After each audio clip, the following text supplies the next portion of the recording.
Before we get going, I know Skyward Sword has been out for around 10 years now, but this video will go over pretty much the whole ending of the game. So if you need to abandon ship to dodge spoilers, I totally understand.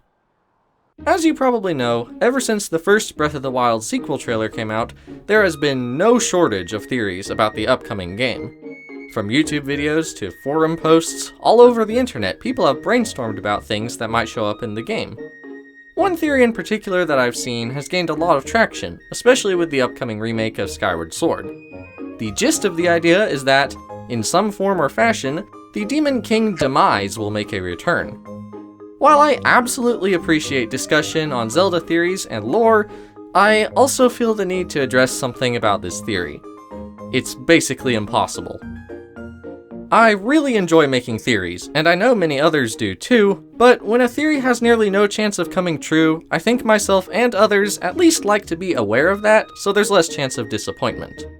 That's why today, we're going to quickly go over what really happened to Demise in Skyward Sword, and why there's very little chance of him coming back in the sequel.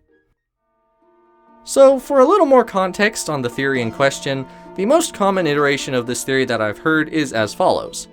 Demise was sealed within the Master Sword at the end of Skyward Sword. In Breath of the Wild 2, Ganondorf will have a shot at getting the Master Sword, and therefore, he might let loose Demise. It sounds pretty simple at face value, but there's a lot left out of the picture when you put it that way. To start though, we need to go back to who exactly Demise is. Very early in the history of Hyrule, thousands of years before most of Skyward Sword even takes place, there was a battle between Hylia, the guardian of the Triforce, and Demise, the king of demons. In an effort to make the surface world his own, Demise fought to obtain the Triforce, which launched a conflict between the surface dwellers, led by Hylia, and the demons, led by Demise. Eventually, he was beaten and sealed away, but only temporarily. During the events of Skyward Sword, Girahim manages to travel back in time and resurrect Demise, freeing him from his seal. Link goes back as well, battles Demise, and ultimately kills him, sealing away remains of him in the Master Sword. Now, this is where a lot of the confusion stems from. Most people see this scene and assume that the Master Sword still holds Demise's spirit by the time of Breath of the Wild. However, some very important information is shared after the battle with Demise. Not long after he dies, Link, Groose, and Zelda return to the Temple of Hylia, where Impa is waiting. Link says goodbye to his companion, places the Master Sword in the pedestal, and prepares to return to the present era with the others. Impa refuses to return with them, though, stating that she must watch over the Master Sword.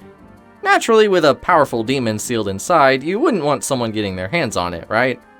Interestingly, she also mentions that the last remnants of Demise are decaying within the sword.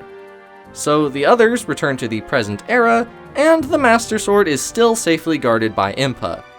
Thousands of years later. Yes, the time gap in Skyward Sword's time travel is stated to be thousands of years, which is a pretty long time, as anyone who's lived that long knows. Impa knows it too, because she disappeared shortly thereafter. This pretty much seals the deal on Demise staying dead forever. If the last remains of him were decaying in the Blade of Evil's Bane, which had just recently been given the ability to destroy evil, it seems very unlikely that there's anything left of Demise at all within the Master Sword by the time of Breath of the Wild. Plus, Impa disappeared too, which seems to be a sign that her task was over, or in other words, that there was no need to worry about Demise coming back. And this doesn't even count the additional thousands of years that took place before Breath of the Wild. After all that time, it seems very unlikely that anything of Demise still exists at all. Now, there are a couple ways that you might think he could be brought back besides breaking out of the Master Sword, though I don't think those would work either. The first and most obvious would be resurrection, since the series has seen villains like Ganon or Malladus brought back from the dead.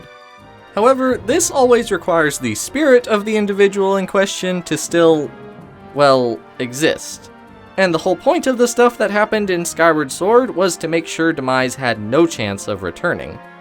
So it seems unlikely that his spirit even exists anymore, making a resurrection pretty unlikely.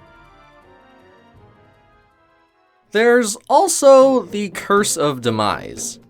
Whoo boy. This is a pretty big topic to take on, and truthfully I could make a whole video about this alone and not cover it fully, but I'll try to sum it up best as I can here. Basically, Demise says some really cryptic stuff as he's dying, like how Link and Zelda are bound to a curse that they'll be haunted by incarnations of his hatred for all time. A lot of people take this to be a curse placed by Demise in that moment, where he'll come back from the dead or something, and by the wording in the English version of the game, I can definitely see where they're coming from. I once thought it was something like that too. However, the American localization team really messed with some of the wording, which has actually happened a lot in Zelda history. I don't necessarily think the original wording is superior to the English version or anything like that, but it certainly seems more accurate both in terms of series lore and what happens in future games. The Japanese version, which you can find direct translations of like this one here, makes it more clear that Demise is telling them about something called the Curse of the Demon Tribe. The original text is still pretty mysterious and cryptic, but it does make clear that any future threats to Hyrule aren't Demise himself, but rather incarnations of his hatred, like Ganondorf, who shares Demise's hatred of the goddesses and desires to take over the land of Hyrule. Malladus, who shares the title of Demon King with Demise and Ganon, also coexisted with Ganon for a time. He lived long before the events of Wind Waker, and his spirit lingered on even after Ganon had died, so it seems the incarnations aren't so much direct reincarnations of Demise, but rather just individuals with his same malice. That's how I think of it though, and like I said, this could be a whole video on its own. The point of this all is, Demise isn't constantly reincarnating into new forms, it's his hatred that keeps on coming back. Perhaps not even literally, it may just be cases of other demons who carry on his purpose. And the third and final way I can imagine Demise coming back is if Ganondorf time travels all the way back to before Skyward Sword and saves him from his own demise, which... just please no. Please? I don't even know how they could begin to try to explain that. Unless Fi comes out of the Master Sword, spills the beans about Demise to Ganondorf, and then he gets a hold of a time machine, I really don't see that happening. In the end though, it all comes down to what Nintendo chooses to do. If they bring Demise back, I can't stop them, but it sure won't make a lot of sense given what they've already established.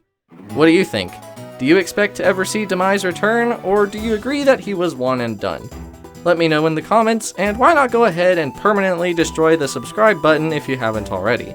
Thank you very much for watching, and I'll see you next time you're in the Legend Zone.